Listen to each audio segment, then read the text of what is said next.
नमस्कार दोस्तों, मैं डॉक्टर पंकज सैनी श्री नवग्रह आश्रम मोतीपुर का खेड़ा रायला भीलवाड़ा से अभी आप सभी का स्वागत करता हूँ। आज की डेट के अंदर जो गठिया है, जिसे हम रोमेटॉइड आर्थराइटिस भी बोलते हैं, जिसे हम आयुर्वेद की भाषा में आमवात भी बोलते हैं, एक बहुत बड़ी समस्या बन के निकल रहा है। तो आज हम इसके कारण, इसका उपचार और घरेलू हम इसमें क्या समाधान कर सकते हैं, इसके बारे में आज बात करेंगे। तो नमस्कार दोस्तों, सबसे पहले मैं बात करूँगा इसके कारण की। जैसा कि नाम है रूमेटॉइड आर्थराइटिस, लोकल भाषा में हम इसको गठिया बोल रहे हैं, आयुर्वेद की भाषा में बोलते हैं आमवात।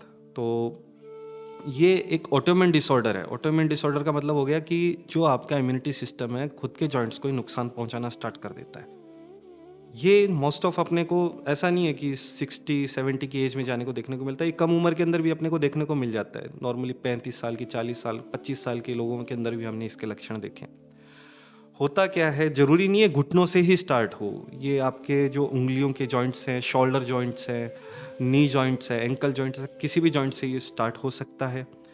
और उसके साथ के अंदर जो पेन जो सुबह रहता है, सुबह उठने के साथ में जो दर्द की इंटेंसिटी रहती है, पेन की इंटेंसिटी बहुत ज़्यादा होती है और वो दिन ढलने चढ़ने के साथ में धीरे-धीरे कम होती रहती है। सुबह जकड़न मिलती है इसके अंदर, ये इसका मेन लक्षण है। बहुत से लोगों में क्या होता है, इसके अंदर टेस्ट करवाए जाते हैं, जैसे कि एक्स-रे है, आरए फैक्टर है, सीआरपी है। बहुत से लोगों में हम देखते हैं कि आरए फैक्टर नेगेटिव होता है, लेकिन उनका सीआरपी बड़ा होता है। एक प्रोटीन होती है सीसीपी, एक एंटी सीसीपी, तो उन प्रोटीन्स में अगर वो पॉजिटिव आ रहा है तो भी वो हम गठिया ही जान के उसका इलाज करते हैं। तो ये उसके कारण हो गए, टेस्ट हो गए। अब इसके अंदर हम वैसे तो बहुत सी दवाइयाँ हैं इसके अंदर, लेकिन हम घरेलू स्तर पे अपने दर्द को कम करने के लिए अपने लाइफ़स्टाइल को या फिर अपनी जो दैनिक दिनचर्या है उसको नॉर्मलाइज़ करने के लिए क्या कर सकते हैं? पहली चीज़ आपको ये करनी है, आपको अपना आपका डाइट बदलना है। डाइट के अंदर आपको जो वात बढ़ाने वाली चीज़ें, गैस करने वाली चीज़ें, जनरली आलू, चावल, बेसन, मैदा, अचार, डेयरी प्रोडक्ट, ये सब आपको बंद करने हैं, कंप्लीटली बंद करने हैं। डेयरी प्रोडक्ट में अभी आप बोलोगे दूध, दूध आपको नहीं लेना है, लेना है तो बहुत कम क्वांटिटी में लेना है।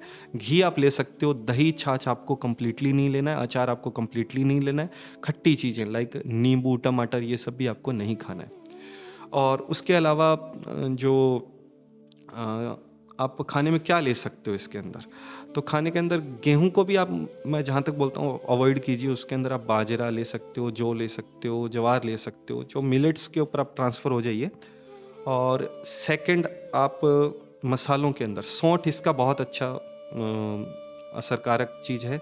सौंठ का पानी आप उबाल के रखिए, उसको छान के दिन भर में आप पीते रहिए। एरंड एक औषधि है जो पूरे भारत में मिलती है। एरंड का तेल आप रात को दूध के साथ ले सकते हो। एरंड का चूर्ण, अगर आपको जड़ का, एरंड की जड़ का चूर्ण मिल जाता है तो सुबह-शाम आप 1-1 चम्मच, डेढ़-डेढ़ चम्मच उबाल के छान कर उसको पी सकते हो। या फिर जो मैंने आपको बताया सौंठ, उसके साथ भी आप मिक्स करके दोनों का आधा-आधा चम्मच लिया, सौंठ और एरंड का जड़ चूर्ण, उसको मिक्स कीजिए, उबालिए, छान के दिन में, पूरे दिन में आप 2-4 बार पी सकते हो। तीसरा क्या होता है, जनरली जैसे ही घुटनों का दर्द हुआ, मालिश स्टार्ट कर देते हैं। तो अगर आपका गठिया अभी नया है, पुराना है, तो आपको उसके ऊपर मालिश नहीं करनी है। आपको उसके अंदर सूजन अगर मिल रही है, नया गठिया है, तो आपको उसकी सिकाई करनी है। सिकाई किससे करनी है कि आप नमक को गर्म करके उससे सिकाई कर सकते हो, या फिर बालू मिट्टी को गर्म करके उससे सिकाई कर सकते हो। हाँ, अगर आपका गठिया बहुत पुराना हो गया है, 5 साल, 10 साल पुराना हो गया है, अभी भी आपके घुटनों का दर्द रह रहा है, तो आप उसके ऊपर मालिश कीजिए। मालिश करने के लिए एक अच्छी मैं मेडिसिन बता रहा हूँ, आप तिल्ली का तेल लीजिए 100 ml, उसके अंदर आप 1 से 2 पत्ते या तो एरंड के डालिए, या अगर उसको आपको जड़ मिल जाए तो 4 से 6 इंच का टुकड़ा वो डालिए एरंड का। तीसरा, लहसुन की 5-7 कलियाँ कूट के, दोनों चीज़ें कूट के तिल्ली के तेल में डाल के उबाल लीजिए। जब आपका तेल उबल जाए, चड़चड़ाहट उसमें ख़त्म हो जाए, तब उस तेल को छान कर काँच की शीशी में भर के रख लीजिए और उससे डेली मालिश कीजिए, आपको ज़रूर बहुत अच्छे लाभ मिलेंगे। इस सब के साथ में आपको सुबह की जो हल्की धूप रहती है 8-9 बजे की, उस धूप में बैठना है, जिससे कि आपको विटामिन डी की डेफिशिएंसी है वो दूर होगी। ऐसा ओवरऑल आप अपनी लाइफ़स्टाइल में कुछ चेंजेस करके कम से कम दर्द को कम कर सकते हो, क्वालिटी ऑफ लाइफ़ आप अपनी इम्प्रूव कर सकते हो। और उसके साथ भी अगर आपकी समस्या बनी रहती है तो आप शनिवार और रविवार को श्री नवग्रह आश्रम आइए, हम आपकी पूरी सहायता करेंगे। धन्यवाद।